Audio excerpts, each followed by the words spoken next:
السلام علیکم ورحمۃ اللہ وبرکاتہ۔ میرے محترم بزرگوں اور دوستو، اگر اسلام کے اندر کسی شخصیت کی یوم پیدائش یا یوم وفات منانے کا کوئی تصور ہوتا تو رسول کریم صلی اللہ علیہ وسلم کے یوم ولادت سے زیادہ کوئی اور دن اس کا مستحق نہ تھا،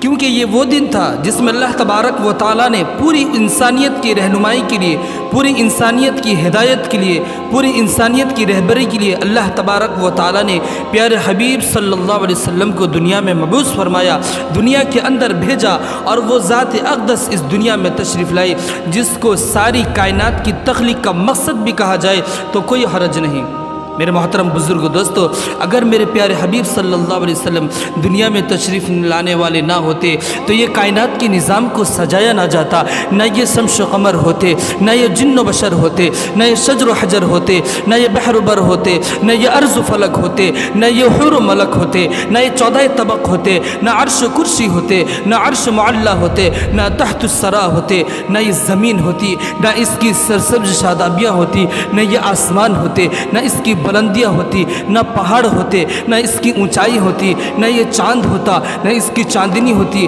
نہ یہ ستارے ہوتے، نہ اس کی جھلملاہٹ ہوتی، نہ یہ سورج ہوتے، نہ اس کی کرنیں ہوتی، نہ یہ سمندر ہوتے، نہ اس کی طغیانیاں ہوتی، نہ یہ پانی ہوتی، نہ اس کی روانی ہوتی۔ تو میرے محترم بزرگ دوستو، میرے پیارو، اللہ کے نبی صلی اللہ علیہ وسلم جب دنیا میں تشریف لائے، دنیا میں تشریف لانے کے بعد ہر چیزوں کو مقام ملا، ہر چیزوں کو مرتبہ ملا، ہر چیزوں کو ترقی ملی، ہر چیزوں کو عزت ملی۔ میرے محترم بزرگ دوستو، پیارے حبیب صلی اللہ علیہ وسلم جس دن تشریف لائے، جس سال تشریف لائے، وہ سال بھی اعلیٰ، سال کے جس مہینے میں تشریف لائے وہ مہینہ بھی اعلیٰ، مہینے کے جس ہفتے میں تشریف لائے وہ ہفتہ بھی اعلیٰ، ہفتے کے جس دن میں لائے وہ دن بھی اعلیٰ، دن کے جس گھنٹے میں آئے وہ گھنٹہ بھی اعلیٰ، گھنٹے کے جس منٹ میں آئے وہ منٹ بھی اعلیٰ، منٹ کے جس سیکنڈ میں آئے وہ سیکنڈ بھی اعلیٰ۔ میرے محترم بزرگ دوستو، پیارے حبیب صلی اللہ علیہ وسلم دنیا میں مسلمانوں کی ہدایت کے لیے، امت مسلمہ کی رہنمائی کے لیے پیارے حبیب صلی اللہ علیہ وسلم دنیا میں تشریف لائے۔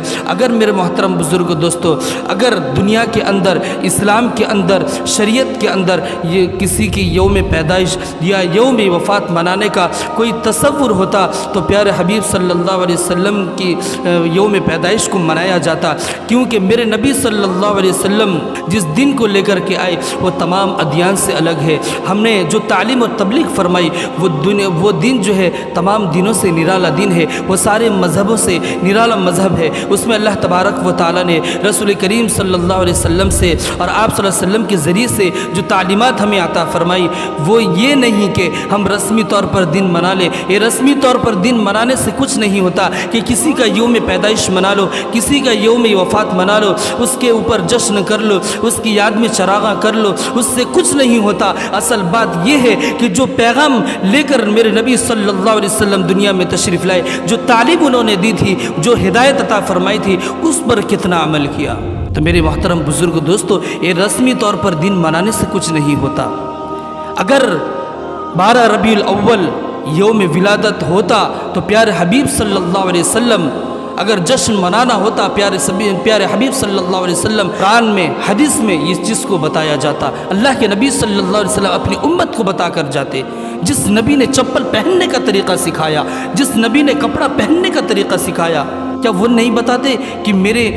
یوم ولادت میں جشن منائیں؟ تو میرے محترم بزرگ دوستو، ربیع الاول کے اندر جو یوم ولادت منانے کا قرآن میں کسی حدیث میں یہ ثابت نہیں ہے۔ اگر ہوتا تو اس امت کو بتایا جاتا۔ صحابہ کے زمانے میں ربیع الاول آیا، حضرت ابوبکر صدیق کے زمانے میں 2 مرتبہ ربیع الاول آیا، حضرت عمر فاروق کے دور میں 10 مرتبہ ربیع الاول آیا، حضرت عثمان غنی کے دور میں 12 دفعہ ربیع الاول آیا، حضرت علی کے دور میں 5 مرتبہ ربیع الاول آیا، حضرت عمر بن عبدالعزیز کے دور میں 2 مرتبہ ربیع الاول آیا، حضرت امیر معاویہ کے دور میں 19 مرتبہ ربیع الاول آیا، امام ابو حنیفہ کے دور میں 40 مرتبہ ربیع الاول آیا، امام شافعی کے دور میں 73 مرتبہ ربیع الاول آیا، امام مالک امام ابو حنیفہ کے دور میں 64 مرتبہ ربیع الاول آیا، امام احمد بن حنبل کے دور میں 46 مرتبہ ربیع الاول آیا، پیران پیر شیخ عبد القادر جیلانی کے دور میں 57 مرتبہ ربیع الاول آیا، خواجہ معین الدین چشتی کے دور میں 51 مرتبہ ربیع الاول آیا، خواجہ بہاؤالدین کے دور میں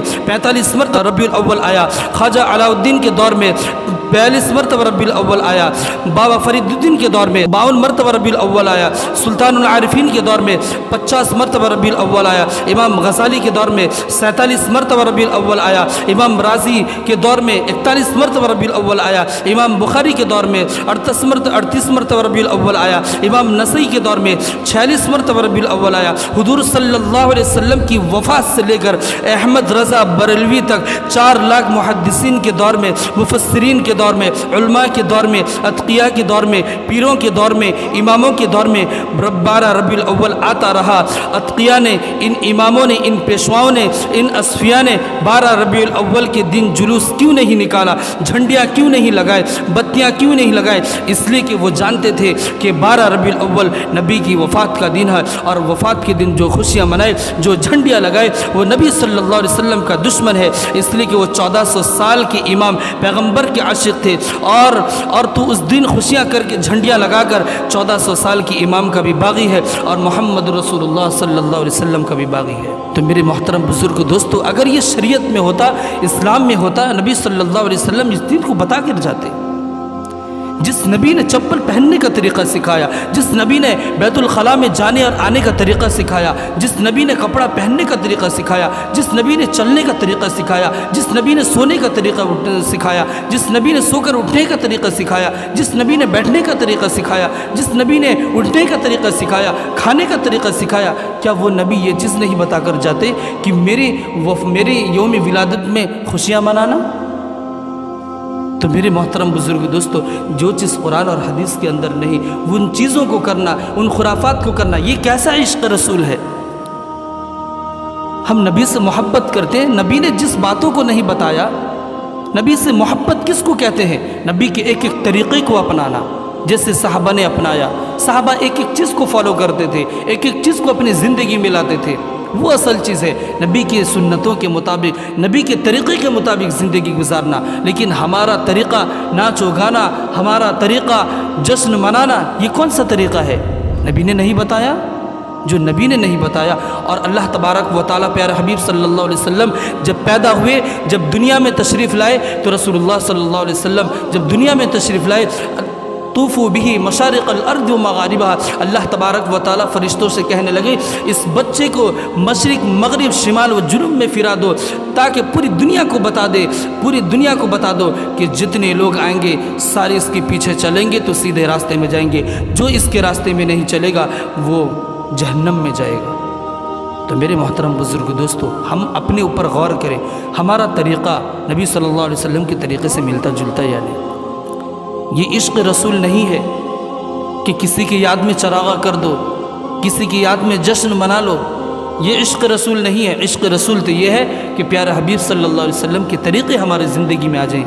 پیارے حبیب صلی اللہ علیہ وسلم کی سنت ہماری زندگی میں آ جائے، نبی صلی اللہ علیہ وسلم نے جو طریقہ زندگی گزارنے کا بتلا کر گیا، اس طریقے کے مطابق ہمارا زندگی ہو جائے۔ تو میرے محترم بزرگ دوستو، اللہ تبارک و تعالی ہم تماموں کو تمام خرافات سے، تمام بدعات سے، ہم تمام امت مسلمہ کی حفاظت فرمائے۔ اللہ تبارک و تعالی عمل کی توفیق عطا فرمائے۔ وآخر دعوانا ان الحمد للہ رب العالمین۔